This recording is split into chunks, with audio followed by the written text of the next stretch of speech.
예, 여러분 안녕하십니까? 강의는 제가 강의 드릴 내용은 집합건물의 하자 처리 실무입니다. 그래서 하자를 어떻게 처리하는지 그 부분에 대해서 강의를 해야 되는데, 되게 이제 하자 처리라는 게 소장님이 직접 하는 게 아니고, 직접 하는 게 아니고 하자봇을 해라 하고 하자봇을 받아야 되는 그런 일들이에요. 그러다 보니까 대개는 그 사업 주체 하자봇을 해줘야 될 사람들에게 하자봇을 요구하고, 또 안 해줬을 때 보험회사한테 요구를 해야 되고, 그거마저 안 해주다 보면 소송으로 가야 되고, 그러다 보니까 법에 대해서 잘 알아야 돼요.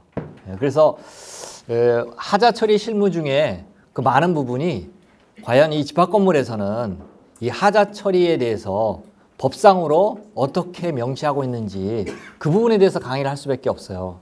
그래서 그 부분 위주로 해서 강의를 드리고, 실무적으로 어떻게 처리하는지에 대해서 강의를 드리도록 이렇게 하겠습니다. 또한 이 강의를 하는 데 있어서 집합건물법이 물론 2013년도에 개정과 함께 집합건물법 시행령이 만들어져서 그 법의 미비한 부분이 많이 보완이 됐어요. 그럼에도 불구하고 여전히 공동주택관리법에 비해서는 그 하자 처리에 관한 어떤 절차라든지 그런 부분이 조금 미진한 점이 여전히 있어요. 그래서 공동주택관리법도 사실 작년 2016년 8월 달에 개정이 됐죠. 그전에는 주택법만 있다가 주택법의 관리에 관한 부분을 끄집어 나와서 공동주택관리법을 만들었기 때문에, 그러면서 이제 많이 정비가 됐거든요. 그래서 공동주택관리법과 같이 비교하면서 이렇게 강의를 드려야 완벽한 강의가 될 것 같다, 이런 생각이 들어서 강의안을 만들 때부터 그런 거에 초점을 두고 강의안을 준비를 했고, 또 제 강의를 준비했습니다. 그래서 공동주택관리법과 집합건물법, 그리고 법에 대한 사항, 실무에 관한 사항, 이렇게 이제 강의를 2시간 동안 이렇게 드리도록 그렇게 하겠습니다. 여러분의 수준이 이렇게 어느 수준인지 잘 모르기 때문에 저는 그냥 제가 만들어 놓은 강의안에 의해서 한 중간 정도에 딱 끊어서 강의를 드리고요. 좀 잘 아시는 분은 이거 내가 잘 아는 거 복습한다 생각하시고, 좀 모르시는 분은, 좀 이렇게 부족한 부분은 제가 만들어 놓은 교재를 나중에 이제 읽어보시면서 보강한다, 이렇게 생각하시면 되겠습니다. 집합건물의 하자 처리 실무입니다. 이거에 대해서 이제 한 4개 정도로 나눠서 하자의 개념, 하자의 개념과 하자의 유형, 요 부분. 다음에 여기서부터는 2장부터는 하자 판단 기준과 하자 담보 책임 기간, 요거는 그 법에 대해서 주로 이제 얘기를 할 거예요. 집합건물법. 다음에 3번째, 집합건물에서 하자 처리 실무, 어떻게 하자를 처리해야 되는지 그 부분에 대해서 강의를 드리고, 다음에 이제 시간이 허락하면 앞으로 개정될 집합건물법 개정안에 대해서 이렇게 조금 말씀드리도록 그렇게 하겠습니다. 하자 개념과 하자 유형. 하자의 개념. 이 하자 때문에 이렇게 분쟁이 일어나는 이유가 있는데, 그 이유는 뭐냐면 하자보수를 요구하는 사람이 생각하는 하자와 그 하자보수를 해주는 사람이 생각하는 하자가 좀 다른 거예요. 하자보수를 요구하는 사람은 그 하자를 굉장히 포괄적으로 생각을 해요. 그래서 이것도 하자 아니냐, 이거 해줘야 되는 거 아니냐라고 생각하는데, 실질적으로 하자보수를 해주는 사람은 자기가 책임지는 부분, 그러니까 예를 들어서 시공자다. 여러분이 시공자한테 하자보수 해달라고 했을 때 시공자가 그 현장에 와서 내가 보수해 줄 수 있는 거, 내가 책임질 부분은 이런 부분이다 라고 얘기할 때는 그 범위가 굉장히 작은 거예요. 그래서 하자라는 개념을 우리가 통상적으로 그냥 쓰는데, 똑같은 하자란 말을 쓰지만 그 하자의 개념이 서로 다르더라. 그래서 여기서는 이제 좁은 의미의 하자, 협의의 하자, 광의의 하자, 넓은 의미의 하자, 이렇게 제가 한번 구분을 해봤어요. 이거 누가 뭐 나눈 것도 아니고 제가 나눈 겁니다. 좁은 의미의 하자. 그랬을 때는 되게 하자 담보 책임자, 하자 보수를 해주는 사람이죠. 아파트 같은 경우에는 사업 주체, 그러니까 시공자, 또 분양자, 이런 사람들 얘기해요. 하자 담보 책임자가 생각하는 좁은 의미의 하자다. 그래서 주택법, 공동주택관리법, 집합건물법, 건설산업기본법 법상으로 나오는 하자, 요걸 얘기한다. 그래서 좀 더 구체적으로 들어가면 이 각 법에 있어서 담보 책임 기간 이내에 발생한 하자, 그런 걸 얘기하는 거죠. 다음에 미시공, 변경 시공 원인으로 담보 책임 기간 이내에 발생한 하자. 그러니까 그냥 일반적인 하자뿐만 아니라 미시공, 변경 시공 원인으로 담보 책임 기간 이내에 발생한 하자까지는 좀 이게 좁은 의미로 이제 보고 있다. 근데 그에 반해서 넓은 의미의 하자는 하자 보수를 요구하는 자가 생각하는 하자인데 이것뿐만 아니로 요거에다가 플러스 된다는 거죠. 그래서 플러스 되는 게 어느 건가 보면 원래 계약에서 생각했던 것보다 계약이 요구하는 그 형상을 갖추지 못하는 경우. 계약에서, 그러니까 이 계약이라는 건 포괄적으로 보면 분양할 때 이것까지 해주기로 했는데 안 해준다. 그럴 때 이제 어떤 하자다 이렇게 생각하는 거죠. 근데 막상 그 하자 보수를 하러 온 사람이 분양자가 아니고 시공자일 경우에 그 시공자는 그 분양에 대한 책임은 있는 게 아니거든요. 그러다 보니까 이제 서로 그 협상을 하는 데 있어서 의견이 충돌이 일어나는 거죠. 다음에 법정 요건을 갖추지 못한 하자. 법상 하게 되는 거, 건축법 위반, 뭐 그런 것들 법상 갖추어야 되는 하자. 또 뭐 절대적 하자, 미시공, 변경, 불시시공에 의한 손해. 여기는 미시공, 변경, 시공에 의한 하자인데 여기는 뭐냐면 준공도면 대비 미시공됐다, 준공도면 대비 변경, 시공됐다. 그런데 그것 때문에 하자는 없어. 하자는 없는데 그것 때문에 손해가 있다 얘기죠. 공사비 차익이 발생한다든지 그런 것들은 이제 손해라고 본다는 거죠. 그래서 이렇게 모든 걸 다 포괄하는 걸 이제 넓은 의미의 하자라고 하고, 실질적으로 공사장 잘못에 의한 하자는 좀 좁은 의미의 하자다. 이제 그런 어떤 서로 하자에 대한 개념이 다른 거에 대해서 이걸 해결하는 방법은 뭐냐 하면, 근본적으로 하자는 사업 주체에게 요구하는 겁니다. 그러니까 뭐냐면 통상적으로 이렇게 집합 건물이나 아파트 현장에 가보면 하자 보수 요구를 할 때 그 분양자, 사업 주체한테 요구하지 않고 시공자한테 요구를 해요. 시공자한테 하자 보수 해달라 이러거든요. 근데 그 시공자는 책임져야 할 하자 중에서 일부분을 책임지고 있는 거예요. 그러니까 시공자는 공사상 잘못에 의한 하자만 책임지고 있잖아요. 근데 실질적으로 설계상 하자가 있다. 설계상 하자가 있다. 또 분양 카탈로그대로 그 건물이 지어지지 않았다고 했을 때 시공자한테 얘기해봐야 소용없는 거죠. 그래서 근본적으로 하자는 사업 주체, 분양자한테 요구하는 거고, 그게 사업 주체나 분양자가 해야 될 일이 아니고 시공자가 할 일이라면 분양자나 사업 주체가 시공자한테 하라고 하면 되는 거거든요. 그래서 조금 이렇게 그 하자 보수 요구할 때도 법률상 하자 책임이 있는 사람한테 요구해야 된다는 거죠. 그래서 그게 사업 주체나 분양자에게 요구하고 분양자가 시공자한테 얘기하게끔, 그렇게 해야 분양자나 사업 주체한테 하고 하자에 대해서 얘기할 때 서로 이견이 없는 거죠. 그래야지 분쟁을 줄일 수 있다 이렇게 생각이 됩니다. 그 시공자를 붙들고 예를 들어 이거 설계 잘못된 거 아니냐, 왜 분양계획서하고 다르냐, 이거 얘기해봐야 소용없다는 거죠. 그래서 그런 부분을 좀 아셔야 된다. 다음에 이제 하자를 좀 이제 유형별로 분류해 보면요, 그 하자가 초래하는 지장에 따라서 기능상 하자, 미관상 하자, 안전상 하자 이렇게 나눠볼 수 있습니다. 요 기능상, 미관상, 안전상 하자라는 말은 어디 나오냐면 공동주택관리법의 하자의 정의에 나오는 말이에요. 이게 뭐냐면 하자란 공사상 잘못에 의해서 균열, 들뜸, 누수 등등이 발생하는데 그 발생으로 기능상, 미관상, 안전상 지장을 초래해야 하자다 이렇게 돼 있거든요. 그러니까 어떤 하자가 발생해서 그 지장, 기능상 지장을 초래하고 안전상 지장을 초래하고 미관상 지장을 초래해야 그걸 하자라고 본다는 거죠. 이런 것들이 초래하지 않으면 하자라고 안 본다는 거예요. 그래서 하자가 초래하는 지장에 따라서 우리가 이걸 구분해 볼 수 있는데, 여러분 교재에 보면 예를 제가 들어놨어요. 예를 들어놨는데 기능상 하자다. 그럼 뭐 물이 나오고 안 나오고, 불이 들어오고 안 들어오고, 창문이 잘 안 열리고 다 기능상 하자죠. 안전상 하자다. 뭐 균열이 간다. 건물이 뭐 기울어진다. 그 안전상 하자죠. 뭐 사다리에 등받이가 없어서 사람이 올라갈 때 떨어질 것 같다. 안전상 하자입니다. 안전상 하자입니다. 이 미관상 하자다. 미관상 하자다 그러면 눈으로 볼 때 미관상 문제가 있는 것 같다. 이런 게 이제 미관상 하자예요. 그래서 이 세 가지 지장을 초래하는 내용 중에 가장 이제 논란이 되는 게 미관상 하자예요. 미관상 하자. 왜냐하면 미관상 하자라는 건 굉장히 주관적이어서 어떤 사람은 그걸 하자라고 보고 어떤 사람은 뭐 그렇지 않다 이렇게 볼 수가 있는 거죠.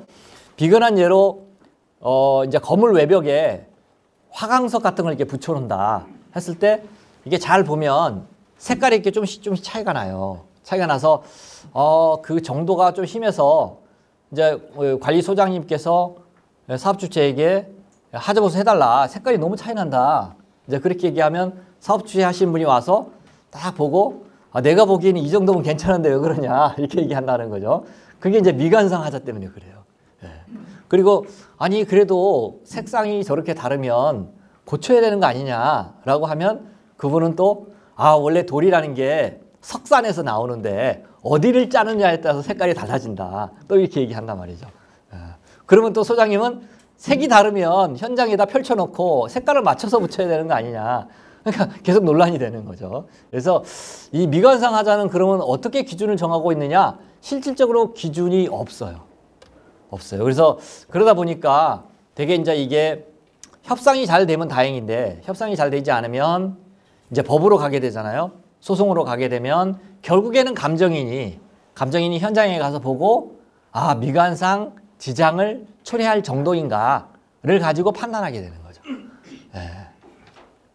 그런 경우가 있어요. 그래서 그게 굉장히 미관상이 좀 어려워요. 굉장히. 또 하나 예를 들면 미관상에서 예를 들면 균열이에요. 균열. 그래서 집합 건물은 대개 이제 외부에 돌을 붙인다든지 알루미늄 판넬을 붙이기 때문에 사실 집합 건물에서 균열이 문제가 되는 곳은 지하 주차장, 천정 바닥 정도. 천정도 요즘에는 뿜칠 같은 걸 많이 하기 때문에 실질적으로 균열이 드러날 수 있는 건 지하 주차장 바닥 정도가 이제 문제가 되는데 아파트에 있어서 균열은 굉장히 중요하죠. 외벽이 노출 콘크리트로 되어 있기 때문에. 그런데 이제 이 건축 설계 기준에 보면 허용 균열이라는 기준이 있어요. 그래서 0.3mm, 0.3mm 이상은 허용하지 않는다라고 했기 때문에 허용하지 않는 균열이 발생하면 하자죠. 당연합니다. 그래서 0.3mm, 0.4mm 이상의 균열은 하자라고 보고 있습니다. 그런데 이제 문제는 0.3mm, 0.4mm 이하의 균열이에요. 이하의 균열은 허용하는 균열이거든요. 그러니까 구조적으로 봤을 때는 이게 이제 문제가 안 되는 거예요. 그런데 실질적으로 아파트에 0.3mm 정도 균열이 이렇게 가 있다. 눈에 확 띄거든요. 그걸 이제 미관상 하자라고 하는 거예요. 그래서 그런 균열 같은 경우에는 워낙 크게 이슈가 됐기 때문에 판결서에 0.3mm 이하의 균열에 대해서도 미관상 지장을 초래하고 이걸 그냥 방치했을 때는 내구성에 문제가 있을 수 있으므로 보수하는 게 좋겠다라는 이유로 이걸 하자로 보고 있어요. 그래서 그런 거는 정말 중요하기 때문에 판결서에 이름까지 그 말까지 나온 거고 뭐 색깔이 좀 다르다든지 이런 거는 사실은 뭐 그걸 색깔이 몇 도가 차이 나면 문제냐 이렇게 이제 다룰 수는 없는 거죠. 그런 문제가 있습니다. 그래서 미관상 하자가 참 다루기 어렵다. 다음에 여기 이제 발생 원인에 따라서 구분하고 있는데 그 발생 원인에 따라서 설계상 하자가 있다. 그러니까 설계가 근본적으로 잘못된 거예요. 그런데 시공 과정 중에서 이 설계 잘못을 체크하는 걸 놓치는 거예요. 그러다 보면 설계가 잘못되는데 시공 과정에서 설계 변경 것들을 통해서 이걸 고쳐야 되는데 그러지 못하고 시공이 돼버리면 하자가 발생하겠죠. 그랬을 때 그 책임이 누구한테 있느냐? 설계자한테 있다는 거예요. 그래서 설계사 책임이다. 근데 중요한 건 뭐냐면 이 분양받는 사람들이 설계자하고 계약하는 건 아니잖아요. 그죠? 설계자하고 계약하는 건 아니고 그냥 분양받는 거예요. 그러면 그 설계자는 누구하고 계약하느냐? 사업주체하고 계약하는 거거든요. 그러니까 분양자. 그걸 분양한 사람하고 계약하기 때문에 결국에는 설계상 잘못이 있었을 때 하자보수를 요구하는 데는 분양자인 거예요. 사업주체인 거예요. 그리고 그 사람이 그걸 알아서 처리해야 될 문제죠. 그래서 설계상 하자가 있고 분양상 하자. 분양 때 하기로 했던 걸 지키지 않았을 때. 그런 이제 저는 분양상 하자라고 이렇게 간단하게 명칭을 했어요. 그다음에 시공상 하자. 공사상 하자죠. 우리가 주로 많이 다루고 있는 사용상 하자. 예, 사용에 의해서도 하자가 발생할 수 있죠. 사용상 하자가 발생했을 때 하자 보수 해달라고 할 수는 없죠. 예, 그래서 또 노후화 하자. 건물이 오래되고 노후화되면 하자가 발생할 수 있어요. 예, 그런 부분이고 요 다음에 넘어가면 제가 설계상 하자하고 분양상 하자에 대해서는 좀 더 상세히 설명을 드리도록 그렇게 하겠습니다. 여기에 있는 그 시공상 하자를 보면 이게 이제 공사상 하자인데 옛날에는 이제 공사상 하자다. 그러면 하자 이렇게 이제 다뤘어요. 요거를 이제 좀 더 세분화해 보면 일반 하자, 우리가 일반적으로 생각하는 하자. 그리고 최근에 이제 많이 나오는 게 미시공 하자, 변경시공 하자. 그러니까 준공도면대로 공사하지 않은 거. 이런 것들이 요즘에 많이 이슈가 되고 있죠. 준공도면대로 공사하지 않았다면 좁은 의미로 그걸 하자로 보지는 않는데 준공도면대로 하지 않은 거는 손해배상에 해당해요. 그래서 채무를 불이행했다고 보는 거거든요. 당연히 해야 될. 그러니까 분양자들은 준공시의 그 도면을 기준으로 준공시의 도면대로 건물이 지어질 걸 예상하고 분양받았다는 거거든요. 그런데 준공도면 보니까 그대로 안 돼 있어. 그러면 원래 내가 예상했던 대로 안 된 거잖아요. 그러니까 어떻게 보면 시공자는 채무를 불이행한 거죠. 그러니까 그렇게 되면 그건 손해배상에 해당한다 이렇게 보고 있어요. 그래서 시공상 하자를 좀 더 세분화해 보면 우리가 일반 하자, 미시공 하자, 변경시공 하자 이렇게 나누어 볼 수가 있다. 자, 그래서 요거는 아까 기능상 하자, 미관상 하자에 대해서 설명을 드렸고요. 자, 설계상 하자가 그 전까지는 공사상 하자가 주로 이슈였고 그 이후에는 이제 미시공 하자, 변경시공 하자가 이슈였는데 최근에 설계상 하자도 이슈가 되고 있습니다. 왜냐하면 하자라는 게 설계부터 이제 잉태되는 경우가 많아요. 그래서 설계 하자가 있었을 때 그 설계상 하자는 도대체 법률적으로 어떤 책임이 있느냐 이게 좀 궁금하죠. 그래서 설계상 하자는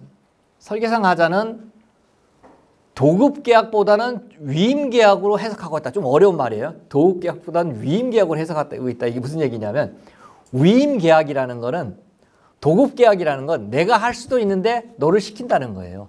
여러 사람이 할 수 있어. 내가 직접 할 수도 있어. 그러니까 집 같은 경우에 내가 지을 수 있는데 너한테 이걸 계약하는 게 더 효율적일 것 같아. 네, 그걸 도급계약이라고 하는 거예요. 쉽게 얘기해서 위임계약은 내가 할 수 없는 거예요. 네, 내가 할 수 없는 거예요. 내가 할 수 없기 때문에 이거를 위임한다. 그래서 준위임계약에 해당한다. 그러니까 법률가들이 이 설계계약은 준위임계약에 해당한다 이렇게 보고 있어요. 그게 뭐냐 하면 전문가한테 의뢰하는 거라는 거예요.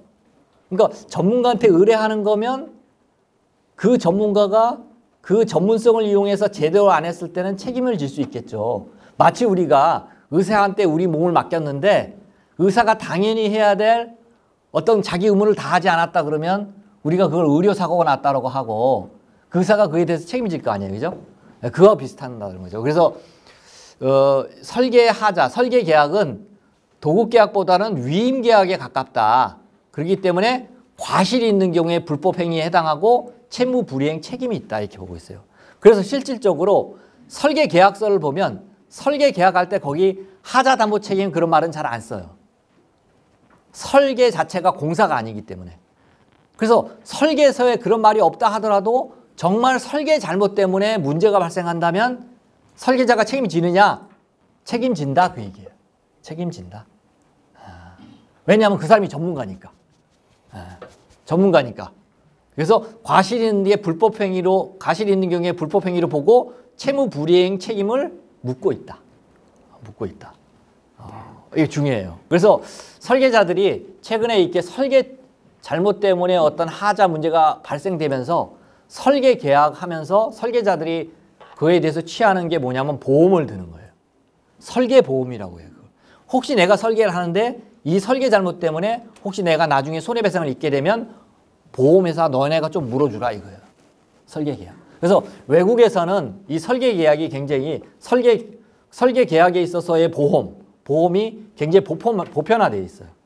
보편화되어 있는데 우리나라에는 그동안 보편화되어 있지 않다가 최근에 와서 많은 큰 프로젝트 시에는 그 설계사들이 보험에 들고 있어요. 그만큼 이 설계하자라는 게 이슈가 되고 있다. 이렇게 보면 되겠습니다. 이게 여기 이제 집합 건물이나 공동주택 같은 경우에는 사실 설계 잘못이 크게 있을 게 없어요. 단순하다는 거죠. 그런데 예를 들어서 원자력 발전소다, 화력 발전소다, 뭐 해상 터널이다. 이런 데 설계가 우리나라가 뭐 여러 번 해봤을까요? 여러 번 안 해봤겠죠. 특수한 설계죠. 그럴수록 설계 잘못이 있을 수 있다는 거예요. 그래서 그런 것들을 좀 이제 보면 좋고요. 그래서 설계자는 채무 불이행치 및 불법행위 책임이 있다. 그래서 설계의 업무 과실은 법령상 사항 준수뿐만 아니라 법령상 어떤 게 있으면 그걸 준수할 뿐만 아니라 전문적 의무를 준수하게끔 그렇게 하고 있다. 그 정도만 여러분이 이제 알아두시면 도움이 될 것 같습니다. 자, 분양상 하자가 사실은 이제 굉장히 이슈가 됐었어요. 이슈가 됐는데 2014년도 대법원 판결이 나면서 이 부분은 어느 정도 이제 정리가 됐죠. 분양 대비 미시공 하자, 분양 대비 변경 시공 하자가 발생했을 때 이제 분양 기준으로 또는 이걸 사업 승인 도면 이렇게 봐도 돼요. 도면에는 사업 승인 도면이 있고 그 아파트를 승인받을 때 만든 도면이 있어요. 다음에 사용 승인 도면이 있어요. 준공할 때 도면. 사업 승인 도면으로 그 사업을 승인받고 공사를 착공하죠. 그리고 공사를 하는데 그 주변의 여건이나 환경에 따라서 설계 변경이 일어날 수 있죠. 뭐 공사를 하다가 좋은 자재가 나오면 그 자재를 쓰면서 설계 변경할 수 있는 거죠. 그래서 사업 승인 도면 기준으로 공사를 착공하지만 막상 공사하다 보면 설계 변경이 있어요. 그리고 이제 중용을 하는 거예요. 그리고 이제 사업 승인을 받는다. 아니 사용 승인 또는 사용 검사 이렇게 하죠. 그랬을 때 이제 이 사업 승인 도면 또는 분양 시 약속했던 기준. 그게 이제 분양 대비 미시공, 분양 대비 변경 시공인데 이런 게 발생했을 때 사업 승인 도면 대비 변경이 있었을 때 또는 분양 대비 변경이 있었을 때 이게 하자냐에 대해서 논란이 많이 있었죠. 많이 있었는데 2014년도 판결에 의해서 이렇게 정리되고 있어요. 사업 승인 도면 그 포함해서 분양 시에 분양을 받는 자가 확인할 수 있는 자료에 있는데 그걸 안 했다.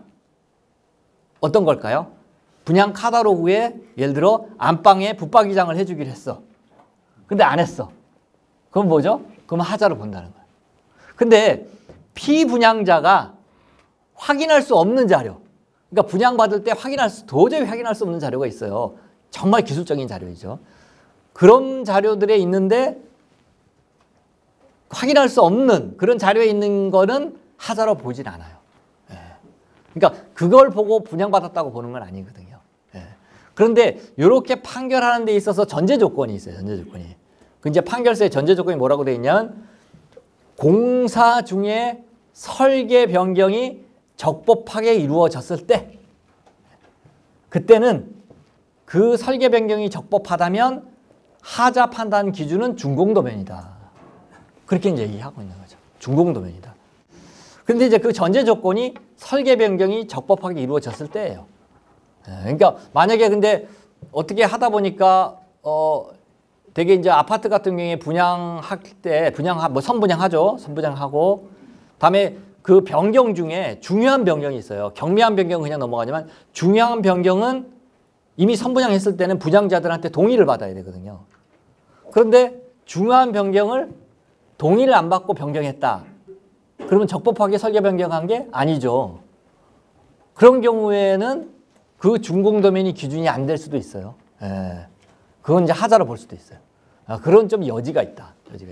그래서 요거는 요 정도 이해하시면 될 것 같습니다. 시공상 하자는 아까 말씀드렸습니다. 일반 하자와 준공 대비 미시공, 변경 시공은 하자를 보고 있다. 그래서 여러분이 준공도면이 모든 거의 기준이 되고 있다. 그래서 준공도면이 하자 판단의 기준이다. 그래서 준공도면을 관리하고 이렇게 하는 게 중요합니다. 다음에 이제 집합건물법에 집합건물법도 그렇고 공동주택관리법도 그렇고 여러분 이제 교재에 나와 있는데 구조적 하자와 비구조적 하자의 담보책임기간을 나누고 있어요. 나누고 있는데 일단은 주택법 한번 볼게요. 주택법은 2016년 8월 이전에 있었던 법이죠. 그러니까 혹시 여러분이 혹시 아파트를 관리하신다 그러면 그 아파트가 2016년 8월 16일 이후에 준공됐다 그러면 공동주택관리법을 따르는 거예요. 그런데 2016년 8월 이전에 준공된 거다 그러면 여전히 주택법은 따라야 되는 거예요. 주택법을. 그래서 언제 준공되느냐에 따라서 법이 좀 달라지죠. 자, 그래서 주택법에는 그전 2016년 8월 이전 주택법에는 구조적 하자에 대해서 10년과 5년으로 나누고 있죠. 이건 잘 알고 계시는 거예요. 그래서 기둥 내력벽은 10년이고 보하고 바닥은 5년이죠. 근데 2016년 8월 달 공동주택관리법이 생기면서 보하고 바닥이 10년으로 와버렸어요. 아시죠? 이건 다 아시는 거죠. 그죠? 그래서 공동주택관리법이 생기면서 10년차 하자 가운데 내력벽, 내력구조부, 주요구조부가 여기 다 들어가죠. 그리고 건축법상 주요구조부는 기둥, 내력벽, 바닥 보기 때문에 바닥보도 다 10년차라는 거죠. 네. 그렇게 됐다. 다음에 지방공사도 10년차다. 지방공사라고 하면 뭘까요? 지방공사. 쉽게 얘기해서 파일 그런 거죠. 파일. 우리가 기초라는 게 뭐죠? 기둥의 힘을 받아서 집안에 힘을 전달하는 거를 기초라고 하죠. 기초. 예. 다음에 기둥은 뭐예요? 기둥은 보로부터 전달해오는 힘을 기초에 전달하는 역할을 하는 거죠. 그러니까 기둥으로 전달해오는 힘을 받아서 땅에 전달하는 기초 굉장히 중요하죠. 그죠? 다음에 기초에 의해서 전달해오는 건물 전체의 힘을 받아서 집안에 전달하는 집안. 그걸 지방공사라고 해요. 그래서 파일을 박았다. 예? 다음에 기초 하부에 집안을 다져서 잡석 다짐을 했다. 중요하죠. 예, 그걸 지방공사라고 해요. 그동안은 이 공동주택관리법 작년 8월 달 만들기 전에 담보책임기간을 보면 지방공사에 대해서는 불명확해요. 뭐라고 돼 있냐면 토공사 하나만 있어. 토공사 하나 있고 몇 년으로 돼 있죠? 토공사 2년으로 돼 있어요. 그러니까 소장님들은 집안이 굉장히 중요한 것 같은데 파일이 굉장히 중요한 것 같은데 이렇게 생각하는데 어떤 좀 개념이 없는 시공사는 파일이 토공사다. 그러니까 담보책임기간 2년이다. 이렇게 생각할 수도 있었죠. 왜냐하면 법이 불명확했으니까. 그래서 그런 어떤 문제, 집안의 굉장히 중요도에 비해서 담보책임기간을 정하고 있지 않다라는 문제 때문에 공동주택관리법을 만들면서는 지방공사를 명확히 했어요. 10년 차다. 이렇게 공동주택법이 이렇게 바뀐 이유가 뭐죠? 그 전에 2013년도 6월 달에 집합건물법이 담보책임기간을 이렇게 하고 있었기 때문에 그래요. 그거는 제가 이따가 또 설명드릴게요. 그래서 집합건물법에도 당연히 주요구조부 지방공사를 10년으로 보고 있습니다. 집합건물법에서 주요구조부와 지방공사를 10년으로 본 거는 2013년도예요. 공동주택이 주요구조부와 지방공사를 10년으로 본 거는 2016년도예요. 그러니까 공동주택이 집합건물법과 다른 거를 극복하기 위해서 2016년도에 개정을 하는 거죠. 그렇게 보시면 되겠습니다. 이 부분에 대해서는 제가 뒤에 또 한번 설명할게요. 비구조적 하자다. 그러니까 비구조적 하자라는 건 뭐 조적벽, 석공사, 타일공사, 목공사, 도배, 도장 이런 걸 얘기하는 거예요. 비구조적 하자는 주택법에서는 1년에서 4년이었어요. 다음에 공동주택관리법을 바꾸면서 집합건물법과 동일하게 2년에서 5년으로 바꾸고 있는 거죠. 그래서 이것도 공동주택관리법도 주택법 이후로 바뀌면서 1년 정도를 다 플러스 했어요.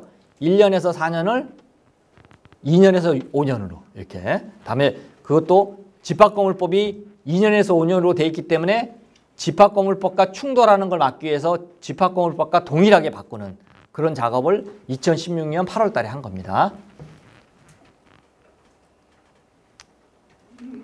그래서 이제 담보책임 기간에 대해서는 제가 이제 뒤에서 이제 또 연도별로 해서 다시 한번 정리를 해드릴게요. 이해할 수 있도록. 하자가 발생하는 위치에 따라서 또 하자를 구분해 볼 수 있는데 요거 뭐 간단합니다. 공용 부분의 하자, 공용 부분의 하자도 구분할 수 있는 공용 부분과 구분할 수 없는 공용 부분이 있어요. 뭐 이게 경우에 따라서는 굉장히 중요할 수도 있어요. 왜냐하면 한 아파트에 임대주택이 있고 임대주택이 있고 분양주택이 있다. 그게 한 아파트 단지에 있다. 그랬을 때 임대주택과 분양주택이 있을 때 아파트 외벽 도장은 공용 부분인데 구분할 수 있는 거예요. 구분할 수 있어요. 그 아파트 외벽 도장에 하자가 생기고 구분할 수 있죠. 그런데 임대주택과 분양주택 사이에 있는 주차장, 이건 도대체 누구 거냐. 예. 또는 조경하자 같은 경우에는 이게 분양주택의 하자냐 임대주택의 하자냐, 이게 좀 헷갈릴 수 있어요. 네, 이런 것들이 나중에 이제 하자 관련 처리를 할 때 그런 단지에 계실 때는 분양 아파트의 어떤 관리, 임대 아파트의 관리가 좀 다르거든요. 예, 여기 문제가 생기죠. 그래서 대개는 관리가 나눠져 있죠. 예, 주인이 되기 때문에. 일단 이제 전용 부분의 하자가 있고 전용과 공용과 연관되는 하자, 이런 것들이 요즘에 문제가 되는데 공용 부분에 발생한 하자이나 전용 부분에 영향을 주는 하자, 이런 거죠. 옥상에 방수에 문제가 생긴 거예요. 옥상 방수에 하자가 생겼어.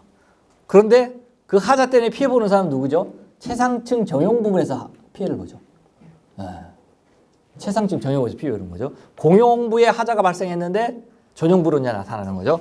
두 번째 부분, 전용부에 발생한 하자이나 공용부에 영향을 주는 거. 발코니 베란다에 방수에 문제가 생겼어요. 그런데 이 사람이 발코니에 화분을 키워. 그래서 매일 물을 줘. 그러면 발코니 턱으로 물이 자꾸 빠져나와서 공용부로 흘러내리겠죠. 그죠? 그럼 자기는 잘 모르는데 외부에서 볼 때는 계속 그냥 물이 흘러내리면서 오염시키는 거예요. 이런 문제가 있을 수 있죠. 다음에 전용부에 발생한 하자인데 다른 전용부에 영향을 주는 경우. 대표적인 경우가 화장실 누수죠. 화장실. 예. 화장실 누수에 화장실 바닥 배관이 슬래브 상부 쪽으로 배관되면 참 좋겠어요. 옛날에는 그렇게 공사했었어요. 그런데 화장실의 그 바닥 배관을 슬래브 상부에 배관하다 보니까 층고가 높아져요. 그죠? 층고가 높아지다 보니까 야, 그러지 말고 이 슬래브를 관통해서 밑으로 내려서 빼자. 슬래브는 줄여둘 수 있지만 상부 쪽 화장실 배관이나 방수의 문제가 그 아래층의 문제를 영향을 끼치는 거예요. 실질적으로 저희가 이제 하자 조사를 나갔을 때, 자, 요렇게 이제 상부층 하자 방수 때문에 하부층에 문제가 생기면 방수 비용은 상부층에 뽑아주고 도배 비용은 누구한테 뽑아줘야 되느냐. 이걸 문제가 생길 수 있죠. 상부층에 다 뽑아줬는데 그 사람이 그 돈을 받아가지고 보수를 안 해줘 버려. 그런 문제가 되죠. 그래서 그런 경우에 감정인들은 굉장히 이 비용에 대해서 명확히 써줘야 돼요. 그렇지 않으면 나중에 분쟁이 생기죠. 또 하나 또 문제가 이 공용부 전용부의 문제가 최근에 이슈가 되고 있는데, 파이프 샤프트라고 있어요. 아파트나 뭐 오피스텔 마찬가지예요. 파이프 샤프트에 보면 수직으로 배관이 있어요. 그죠? 배관이 있죠. 수직 배관이 있어요. 그 수직 배관이 지붕까지 연결돼 있어요. 그런데 그 지붕에 연결되어 있는 그 부분에서 이제 누수가 발생한 거예요. 그럼 이제 누수가 들어와. 누수가 공용부에서 이제 누수가 된 거죠. 공용부에서 누수되다가 그게 이제 좀 슬래브 턱이 튀어나온 쪽으로 해서 그 안으로 새버리는 거예요. 그러면 공용부의 누수가 전용부로 전달돼요. 그랬을 때 이거 그 세대 내부에서는 집이 누수된다. 근데 우리 집만 누수되는 거야. 아무도 누수 안 돼요. 자기만 누수되는 거예요. 그런데 그렇게 이제 소장님한테 얘기해서 소장님은 이거 보수를 해야 되는데 도대체 어디서 새는지 알 수가 있어야죠. 그런 문제들이 많이 발생해요. 그래서 어디까지를 공용부로 볼 거냐, 어디까지를 전용부로 볼 거냐, 그런 이슈가 있는데 그런 부분에 대해서 판결이 조금씩 나오고 있어요. 나오고 있어서 그런 거에 대한 책임이라든지 어디까지 공용부로 보고 어디까지 전용부를 봐서 전용부가 보수해야 될 부분과 공용부가 보수해야 될 부분이 나눠져요. 이게 이제 명확하지 않으면 그 전용부를 위해서 공용부 돈을 쓰는 상황이 생길 수도 있고, 또 전유부 사람이 자기 불편을 해소하기 위해서 공용부를 보수하는 문제가 생기는 거예요. 그래서 그런 부분이 우리 기술자들이 좀 더 명확히 나눠야 될 부분이 앞으로 더 공부하고 나눠야 되고 하는 부분이 거기 있어요. 지금은 굉장히 그 부분이 어려워요. 실질적으로 제가 이런 강의도 하고 그러면 이제 회사로 전화 와서 물어보는데 저도 가보지 않고서는 몰라요. 가보지 않고 가보고 도면도 보고 그래서 내 나름대로 기준은 없지만 내 나름대로 그건 이제 여기까지다 이렇게 나눠주거든요. 그래서 굉장히 좀 어려운 문제가 있어요.